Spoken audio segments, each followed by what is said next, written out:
नमस्कार, मी प्रियांका नागने आज तुमच्यासाठी एक नवीन जॉब अपडेट घेऊन आलेले आहे. खूप मोठी संधी आहे तुमच्यासाठी. सेंट्रल बँक ऑफ इंडिया यांच्यातर्फे जॉब अपडेट आलेली आहे. 192 जागा आहेत, म्हणजेच की 192 जागा आहेत. आपण पूर्णपणे माहिती बघणार आहोत.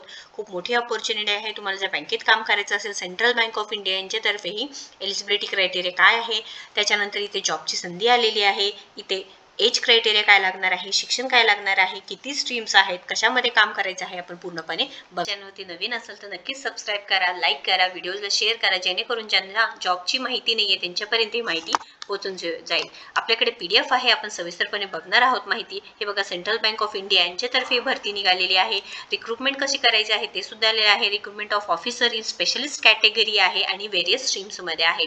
28/10/2023 पासून इथे रजिस्ट्रेशन सुरू झालेलं आहे आणि लास्ट डेट बघा 19 नोव्हेंबर 2023 असणार आहे.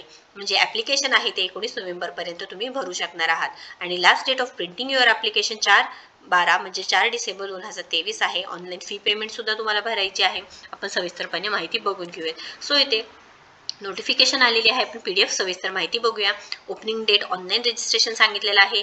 त्यानंतर इथे ऑनलाईन रजिस्ट्रेशनचं क्लोजिंग डेट सुद्धा सांगितलेलं आहे आणि डेट ऑफ एक्झामिनेशन सांगितलेलं आहे 3rd आणि 4th वीक ऑफ डिसेंबरमध्ये, 3रा आणि 4था वीक ऑफ डिसेंबर. आणि इथे 19 नोव्हेंबर 2023 लास्ट डेट असणार आहे. तोपर्यंत तुम्हाला फॉर्म भरायला चालणार आहे. Central bank of India a leading public sector bank. सगळ्यांनाच माहिती आहे की सेंट्रल बँक ऑफ इंडियाचं खूप मोठं नाव आहे. एक लीडिंग पब्लिक सेक्टर बँक आहे आणि विथ पॅन इंडिया ब्रांच, म्हणजे पूर्ण इंडियामध्ये सगळीकडे त्यांचं अवेलेबिलिटी आहे. मोर दॅन 4500 ब्रांचेस आहे, म्हणजे 4500 ब्रांचेस आहेत. आणि इथे फोर्स सुद्धा खूप चांगला आहे. 32,000 प्लस एम्प्लॉईज इथे काम करतात. तर आपण हे पूर्ण बघून घेऊया. डिटेल्स काय आहे, जॉब एलिजिबिलिटी काय आहे हे बघून घेऊयात. इन्फॉर्मेशन टेक्नॉलॉजीमध्ये आहे कॅटेगरी, रिस्क मॅनेजर आहे, इन्फॉर्मेशन टेक्नॉलॉजी आहे, फायनान्शियल अनालिस्ट आहे, information technology, law officer, credit officer, असे बरेचसे पदं आहेत. टोटल मिळून 192 पदं आहेत. बघा इथे दिलेले आहेत. इन्फॉर्मेशन टेक्नॉलॉजी जनरलमध्ये टोटल 1 आहेत. रिस्क मॅनेजर इथे जनरलमध्ये 1 आहे, रिस्क मॅनेजर 4 इथे दिलेले आहेत. स्केल सुद्धा दिलेले आहे आणि कॅटेगरीज दिलेले आहे. तुम्ही इथे चेक करू शकता. इन्फॉर्मेशन टेक्नॉलॉजी स्केल 2 याच्यामध्ये टोटल 73 जागा आहे. लॉ ऑफिसर 15 आहेत, क्रेडिट ऑफिसर 50 आहेत, फायनान्शियल अनालिस्ट 4 आहे. असे पूर्ण मिळून 192 जागा आहेत. नंबर ऑफ वॅकन्सी आणि रिझर्व्ड आर प्रोव्हिजनल सांगितलेलं आहे. त्यानंतर इथे ॲप्लिकेशन फ्रॉम सर्विंग एम्प्लॉईजची माहिती दिलेली आहे. डॉक्युमेंट व्हेरिफिकेशन लागणार आहे. तुम्हाला एज्युकेशन क्वालिफिकेशन लागणार आहे, एक्सपिरियन्स लागणार आहे, wherever applicable, character and caste व्हेरेबल ॲप्लिकेबल व्हेरिफिकेशन सांगितलेलं आहे. आपण इथे एलिजिबिलिटी क्रायटेरिया काय लागणार आहे बघू. नॅशनॅलिटी आणि सिटिझनशिप लागणार आहे. सिटिझन ऑफ इंडिया असेल तर चालणार आहे. Subject of Nepal, subject of Bhutan, Tibetan refugee who came over to India before 1 जानेवारी 1962 असं सांगितलेलं आहे. म्हणजेच काय, तुम्ही भारताचे नागरिक पाहिजे आहे, इंडियाचे नागरिक पाहिजे आहे. सब्जेक्ट ऑफ नेपाळ सांगितलेलं आहे. त्यानंतर इथे हे सांगितलेलं आहे की person of India origin who has migrated from this countries settling in India, हे सुद्धा माहिती सांगितलेलं आहे. एज आणि एज्युकेशन क्वालिफिकेशन काय आहे ते बघून घेऊया. एज्युकेशन क्वालिफिकेशन बघा, पोस्ट स्केल इन्फॉर्मेशन टेक्नॉलॉजी आहे. मॅक्झिमम वर्ष 45 वर्षापर्यंत तुम्ही असेल तर अप्लाय करू शकता.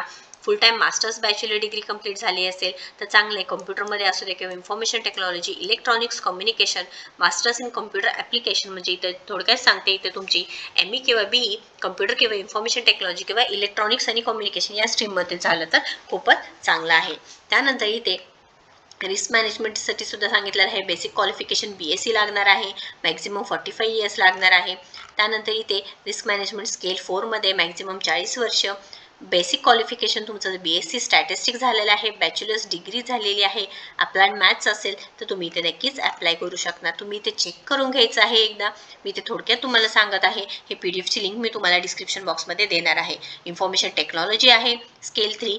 हे पर्टिक्युलर जे वेगवेगळे फील्ड्स आहेत, स्ट्रीम्स आहेत, त्याच्यावेळेस तुम्हाला इथे क्वालिफिकेशन दिलेलं आहे. किती इयर्सचं एक्सपिरियन्स किंवा फ्रेशर्स आहेत हे सुद्धा माहिती दिलेलं आहे. खूप मोठी लिस्ट आहे, तुम्ही एकदा चेक करून घ्यायचं आहे. त्यानंतर इथे सांगितलेलं आहे की जे एज्युकेशन फील्ड आहे त्यांचं वेगवेगळं सांगितलेलं आहे. लॉ ऑफिसर स्केल आहे, मॅक्झिमम 33 इयर्स सांगितलेलं आहे. बॅचलर डिग्री लॉमध्ये झाला असेल तर पाहिजेल आहे. हे पूर्ण माहिती मी तुम्हाला सांगितलेली आहे. त्यानंतर इथे ॲप्लिकेशन करायसाठी तुम्हाला ऑनलाईन करायचं आहे आणि इथे इंटरव्ह्यूसाठी तुमचं सिलेक्शन झालं तर इंटरव्ह्यूसाठी तुम्हाला इथे बोलवलं जाणार आहे. ही झालेली आहे एज लिमिट बघा. Schedule caste, schedule tribe candidates असेल तर 5 वर्षाचे रिलॅक्सेशन आहे. ओबीसी आणि नॉन क्रिमी लेयर असेल तर 3 वर्षाचं आहे. चिल्ड्रन फॅमिली मेंबर्स हुड आयडी 9084 राईट्स असेल तर 5 इयर्स आहे. PWBDला 10 वर्षाचं आहे आणि एक्स सर्व्हिसमॅन वगैरे असेल तर 5 वर्षाचं इथं असणार आहे. त्यानंतर इथे सिलेक्शन प्रोसेस जे स्केल ऑफ पे बघा कसे होणार आहे. म्हणजेच काय, स्केल 1 असेल तर तुम्हाला 36,000पासून सॅलरी आहे सुरुवात. 8 पर्यंत सांगितलेलं आहे 63,840 पर्यंत. स्केल 2 आहे 48,000 आहे, 69,000 पर्यंत आहे. स्केल 3 आहे सांगितलेलं आहे. स्केल 4 साठी सांगितलेलं आहे. स्केल 5 साठी सुद्धा सांगितलेले. Selection process online written test होणार आहे आणि पर्सनल इंटरव्ह्यू होणार आहे. त्यानंतर इथे मार्क्सचे डिस्क्रिप्शन दिलेलं आहे. ऑनलाईन एक्झामिनेशन बघा, तुमची स्ट्रीम असणार आहे, कॅटेगरी आहे, त्याचे क्वेश्चन 60 असणार आहे, मार्क 60 असणार आहे. त्यानंतर कॉम्प्युटर नॉलेजसाठी 20 असणार आहे. पूर्ण मिळून ड्युरेशन 60 मिनिट असणार आहे. आणि बँकिंग, प्रेझेंट इकॉनॉमिक सिनॅरिओ आणि जनरल अवेअरनेसचे 20 क्वेश्चन असणार. पूर्ण मार्क 100 असणार आहे.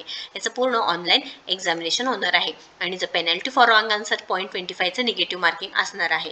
ही थोडक्यात तुम्हाला माहिती सांगितलेली आहे. त्यानंतर इथे ऑनलाईन टेस्टसाठी जे कोणते सेंटर्स आहेत ते बघा. ॲट अहमदाबाद, बेंगळुरू, भुवनेश्वर, भोपाळ, चेन्नई आणि आपल्या महाराष्ट्रामध्ये मुंबई, पुणे असं सांगितलेलं आहे. हे सेंटर्स असणार आहे. त्यानंतर इथे अजून माहिती सांगितलेली आहे. ॲप्लिकेशन फीज आहे बघा. ऑल अदर कॅन्डिडेट्सला 850 फी आहे. SC किंवा ST, PWBD किंवा वुमन कॅन्डिडेट्स आहे त्यांना 175 रुपये फी असणार आहे. ही पूर्ण तुम्हाला माहिती एकदा बघून घ्यायची आहे. जनरल इन्स्ट्रक्शन्स आहे ते सांगितलेलं आहे. त्यानंतर इथे रिक्रुटमेंटसाठी तुम्हाला इथे रजिस्ट्रेशन करून घ्यायचं आहे पहिल्यांदा. जर रजिस्ट्रेशन असेल तर तुम्ही डायरेक्टली इथे एंटर पासवर्ड आणि रजिस्ट्रेशन नंबर करू शकता किंवा तुम्ही ते क्लिक हिअर फॉर रजिस्ट्रेशन ही पूर्ण बेसिक इन्फो भरायची. फोटो आणि सिग्नेचर, डिटेल्स, प्रिव्ह्यू, अपलोड्स आणि पेमेंट भरून तुमचं जे ऑनलाईन ॲप्लिकेशन आहे ते करून घ्यायचं आहे. हे पूर्ण माहिती आहे. तुम्हाला जर काही डाऊट असेल, तुम्हाला स्ट्रीम वाईज काही डाऊट असेल तर नक्कीच कॉमेंट बॉक्समध्ये विचारा. मी नक्कीच ट्राय करणार आहे रिप्लाय द्यायचा. आणि आपल्या व्हिडिओला शेअर करा जेणेकरून ह्या जॉबची माहिती नाही आहे, पूर्ण माहिती मी सांगितलेली आहे त्यांच्यापर्यंत माहिती पोहोचून जाईल. लाईक करा आणि सबस्क्राईब करा. थँक्यू.